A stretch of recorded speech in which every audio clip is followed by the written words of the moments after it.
Hey, this is Chris. How are you doing today? I want to talk a little bit more, expand a little bit more about what we talked about last time, Exodus 12, 48, and 49.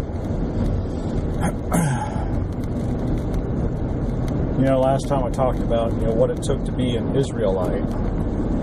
And as I look closer at 12:48, Exodus 12, 48, and 49, it just reinforces my opinion. God says that if the stranger who lives among you, if all of his males are circumcised, he will be as a native of the land. Kind of a curious phrase since there was no land yet. But evidently, God was talking about the Israelites' eventual possession of their land that God had promised them through Abraham. And then he goes on in verse 49 to say that as far as circumcision goes, there would be, for those who were circumcised, there would be one law, stranger or Israelite. And so it seems to me pretty clear that all it really took,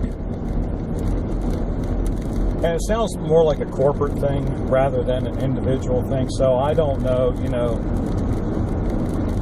I would expect that if an individual said, "Hey, I want to be part of your tribe," essentially, then all they had to do is get circumcised. Of course, that leaves the question of the women, right? And so I think this kind of allusion to a group of that's what it sounds like to me. God's talking about not just individuals coming in, but maybe families or clans or tribes or whatever.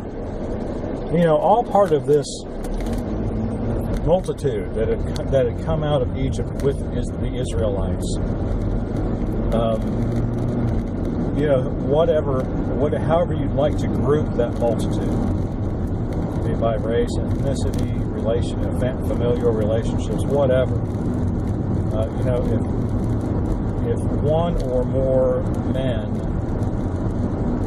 wanted to be circumcised and with the intention of being an Israelite and being able to keep the Passover, because that was a defining trait of Israel, right? I went over that last time. First we had circumcision was a defining trait, and now God instituted the Passover as another defining trait. And so,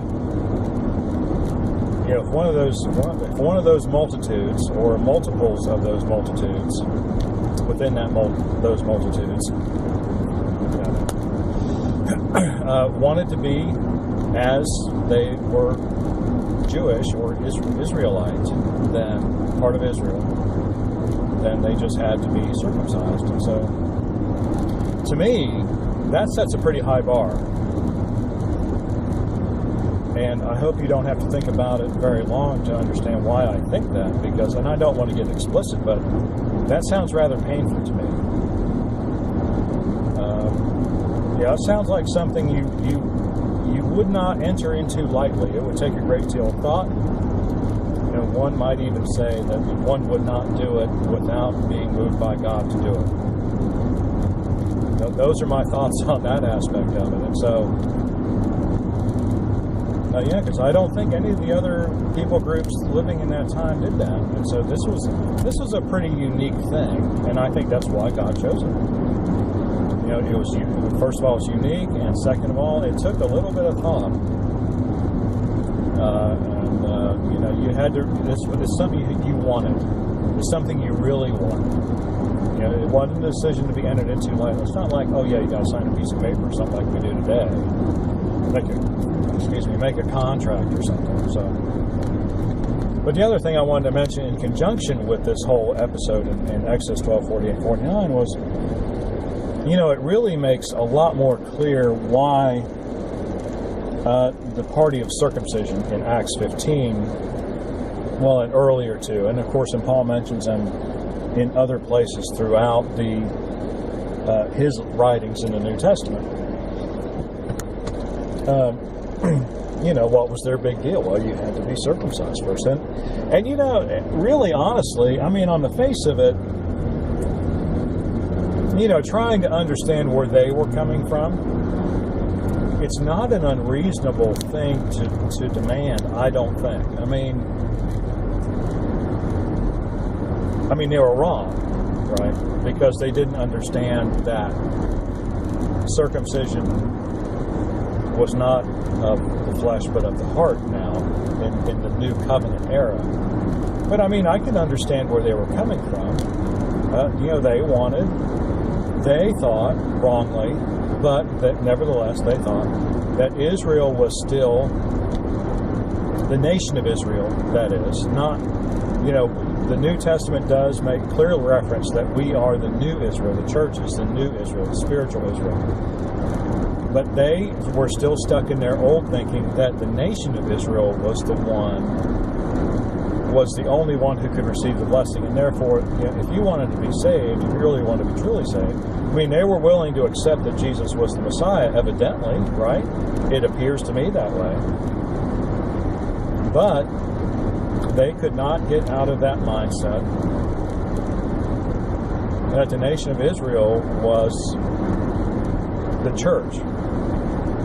Maybe they never really thought that through. I'm not sure about that. I'm not sure, because I wasn't there, so I don't know, what their thought process was.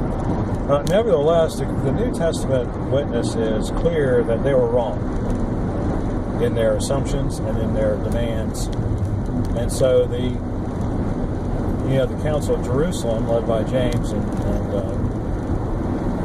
heavily supported by Peter, came to the correct conclusions for the Gentiles. Of course, I think that, historically speaking, that opened up the whole can of worms. It's like, well, what do we have? Two classes of Christians here?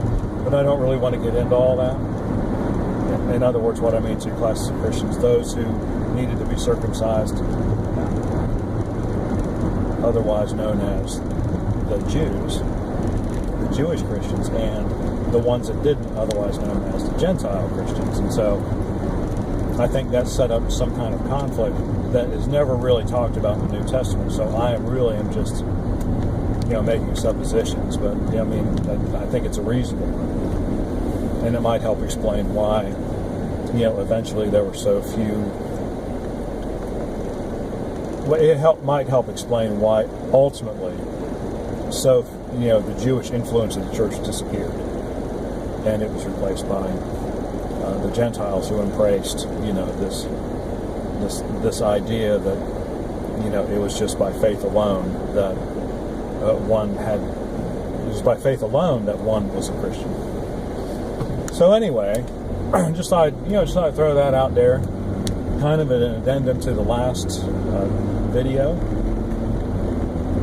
because I've been thinking about it for a couple of weeks. I want to be careful about what I say, because this is a minefield.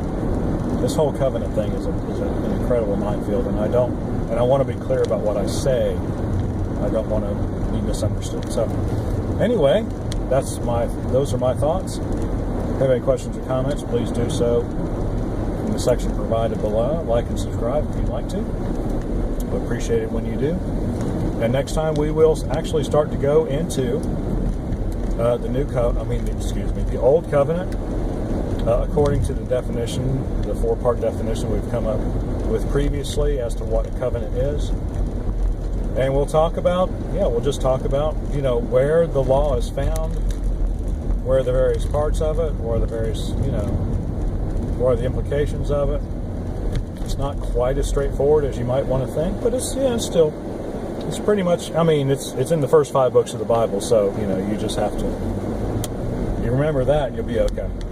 Anyway, God bless you. We'll see you on the next one.